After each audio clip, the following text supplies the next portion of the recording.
We start in the year 1942, in Australian territory during World War II. We see a group of soldiers in a forest, preparing for future battles. They are receiving instructions from their superior, who lost part of one arm in a previous war. Among the soldiers is young Will, attentive to what his superior is saying, as they will enter hostile territory and the danger of death may be high. On this day, they will participate in an exercise and have 4 hours to reach the camp. Otherwise, they will repeat the exercise until they complete it on time. The superior sets the timer, and the sergeant shouts for the soldiers to run. The group enters the unknown forest in search of finding a safe path to the camp. The day is rainy, and the difficulty of the course shows itself right from the start. One soldier refuses to be a friend and help the others, extending his hands as support. Will asks for help, but no one is willing to help him, thinking it's a competition. Consequently, he falls into a deep puddle of mud and risks dying if he doesn't get out. The moment is pure agony, but fortunately, another comrade extends his hand and pulls him out of the hole, saving him from death. They introduce themselves afterward, and the soldier's name is Leo. After that, they continue the course, as they cannot be late. Minutes later, the group of soldiers reaches the camp, and with Leo's help, Will arrives with 3 seconds remaining, just enough to complete the mission. His superior, upon seeing how they both arrived, rewards them with a moment of rest, while the others have to continue with the exercises. Denny questions the gift, but the general teaches him that soldiers must help their comrades in the battlefield, and for Leo and Will, this lesson is already valid. Moments later, we see the two sitting, eating oranges, while the others continue with the exercises. Denny is not very happy being watched by his comrades. Later, back to learning, the sergeant shows traps that can be made in the jungle, which must be learned quickly, as their survival also depends on it. In their leisure time, some play American football, and Leo is watched closely by the camp nurses. Hours later, the group goes deeper into the forest, and at night, they take shelter in their tents. Leo talks to the youngest, Will, who says he is afraid of the new life he is living, but his comrade asserts that this is good, as it could be a reason to keep him alive. The next day, the group participates in an attack training, and Thompson is used as an example, which makes him fearful. Afterward, the others participate in the training. When it is Denny's turn, he ends up injuring the trainee Will, and his superior questions his defensive action. Denny is sarcastic in his response, which makes Leo angry. He then strikes Denny in the lower regions, leading to a fight in the river. They both fight in the water, and Denny has a blade. However, Leo has more experience and disarms him. Denny knocks Leo back into the water again, but this time, the soldier does not return to the surface. The superior states that if Denny does not find his opponent quickly, it could mean his death. Suddenly, Leo emerges and knocks him out. Minutes later, Leo is in the infirmary and meets Nurse Hazel. He has an admiration for her, which at the moment is not reciprocated. Hours later, the group of soldiers is in the jungle, and Stan trains his fury on a cloth dummy, making the others laugh. Meanwhile, Denny and other comrades play cards, and Leo is not accepted into the game by Denny, who has a rivalry with Leo, having principles and ancestry contrary to his taste. They do not get along well, as Denny thinks he is worth more than Leo. However, Leo confronts him, claiming he beat him up, which makes him furious and needs to be restrained by his companions. Later, while they are sleeping, Leo wakes up and steals the bottle of drink from the sleeping Denny. Then he calls Will to go to the nurse's tent, knowing they will leave for the battlefield soon. They invite them to talk, and while Will receives Hazel's attention, Leo talks to Susan, who after a conversation, advises him to be careful in the new mission that is to come. The scene shifts to a few days later, and we see the group of soldiers on a combat ship over the rough sea. Inside, while the others play and talk anxiously, Leo wakes up suddenly, as he often has nightmares that rob him of sleep almost every night. The group is heading to the front line of war, but before they reach their destination, the ship is attacked. The ship suffers extensive damage and ends up being destroyed. In the next scene, we see that the casualties were numerous, but Leo survived and rescued Will. He surfaces from the water and witnesses enemy. Aircraft attacks in the sky, firing at the sunken ship to finish off anyone still alive. Leo saves his unconscious comrade, and they look around at the losses and the screams of the other comrades who are still alive, but trapped inside the sinking ship. Leo needs to return to gather what he can from the water, and Will stays on one of the wrecks of the ship to help anyone who might appear. Meanwhile, the sergeant, still alive, shoots into the air, but suddenly, something beneath the sea begins devouring everything around it. He is shocked, but it doesn't take long before the unknown creature attacks him, dragging him into the water. Will hears a scream and calls out to anyone who might still be alive, but no one responds. Minutes later, Leo returns with some supplies and equipment for Will to organize on an improvised raft. Suddenly, bubbles emerge from the water, and the young man becomes fearful. Thinking it's his partner Leo, he moves closer to the edge and is surprised by his fellow soldier Thompson, who happily survived the attack and severely hit his head. Meanwhile, Leo is searching for more and only sees death around him. Back on the improvised raft, the trio hears a startling noise coming from the fog and smoke. Leo suspects the sound and screams in response. A soldier then speaks that it's the malfunctioning warning siren, and they need to call the others to come to them. The soldiers do just that, and the others approach. The survivors are Denny, who claims the enemies launched a barrage of bullets, killing most of them. With him is the young Teddy and the injured Bobby, who was shot in the belly, and Stan, who almost died from a bullet that grazed his head.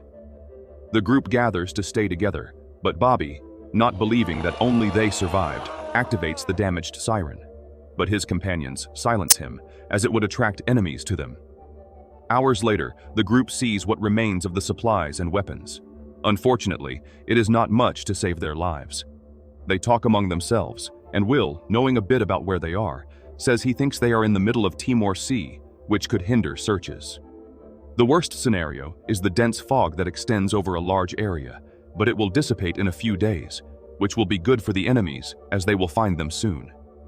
They decide to follow the current to return home, where during the journey they might encounter rescue, even with the slim chances. Will asserts that perhaps there wasn't time to send an SOS request, as the vessel was hit very quickly. They question the idea of needing a vessel to reach a safe spot, and fortunately, there is a small motorboat nearby. Suddenly, something hits one of the nearby wrecks. One of them thinks it's just fish, but they are not sure what it is. Leo asks who will go first to the boat, and Bobby offers. Suddenly, a large shark appears and attacks the soldier's legs, brutally dragging him to his death. His comrades panic at seeing such a fierce creature take their friend away, and even though he fights for his life, Bobby is taken to the depths. The group is left in shock, unable to believe their comrade met such a tragic end. Hours pass, and the day is approaching. The group of soldiers still reflects on what they witnessed earlier. Leo states it is a female of the great white shark species, which is likely over 6 meters in size. Denny changes his voice in fear, and Leo asks them to speak quietly, as the sound resonates through the water and may attract more predators. He guides them on what to do, which piques the others' curiosity about the knowledge Leo has about this animal. We then see a memory of when Leo was younger, sailing in the open sea with his brother.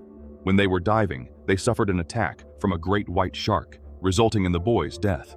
Later, the group remains still when suddenly something pulls Stan's sheet and knocks him into the water. He panics and quickly returns to the raft, but unfortunately, the creature attacks the soldier. The others try to help, and Leo tells Will to throw one of the grenades, and the explosion drives the shark away. Unfortunately, the animal tore off one of Stan's legs, leaving him on the brink of death. His companions act quickly and bandage the large wound. Meanwhile, we see that the great white beast is nearby, eager to attack the group again. Hours later, it is night, and the group thinks of a way to reach the boat. Otherwise, they will all die there. Leo grabs some equipment and decides to go alone. He uses some floating jugs as support and heads toward the boat, knowing the danger lies just below him. He tries to go as fast as he can, but on the way, he is confronted by the fierce creature that almost reaches him. Fortunately, his companions use their weapons and shoot at the shark, driving the beast to the depths of the sea. Leo enters the boat and ties a rope to be pulled. As his companions pull him, the creature chases him, and it will catch him if he doesn't do something. He remembers the grenade and shoots it at the beast, and the explosion drives the animal away again. The group now has the vessel in hand, but the engine is not working, rendering the boat useless. The group hears the damaged siren again, and Leo claims it is stuck to the shark's fin. They realize the animal is circling the area, knowing they are the prey. Suddenly, the creature shakes the metal raft, nearly toppling the crew. Denny wants to use one of the 2 grenades, but Leo stops him, asserting they need to use them at the right moment. They spend a good night, but the next day, Denny, tormented, is holding the grenade without the pin and ends up dropping the explosive. Leo wakes up suddenly to the noise, and unfortunately, the explosive falls near Stan, who, seeing the grenade beside him and activated, sacrifices himself for the friends and takes the full impact of the destruction. After this tragic incident, Leo becomes furious with Denny. Minutes later, they think of a way to respectfully dispose of what's left of their friend. They wrap him in a sheet and throw him into the sea. Later, Leo goes to divide the little canned food, but discovers that Thompson ate the leftovers. Knowing Thompson has mental problems from the blow to the head, they do not punish him and resign themselves to fate. After hours adrift, amid the fog and partially under the scorching sun, the group reflects on their end there. They are dying of thirst and wonder if they should drink their own urine. Part of the group decides to do so, but fortunately, a sweet rain begins, quenching their thirst. Later, in the early morning, Leo wakes up startled by noise and, unfortunately, discovers that Thompson is being attacked. Thus, the soldiers lose yet another of their comrades. Leo begins to have hallucinations and thinks his brother is still there, below the water, and soon jumps into the sea. Fortunately, his partners pull him back before the worst happens. Then, the group hears the sound of an airplane and quickly shouts for help, activating the smoke signal. Will observes and says that the sound does not resemble that of the Allied military troop, and then they discover it is the enemy approaching, firing. Unfortunately, one of the soldiers is seriously injured, while the others jump into the sea. The group reunites again and faces the situation. They have a friend at death's door and 2 enemies approaching, the enemy airplane and the shark beast. Leo, courageously, grabs the gun and fires at the aircraft while the others dive into the water. Soldier Leo is hit by a bullet and falls injured on the raft. Below the water, Will sees his partner delivering their wounded friend to escape death.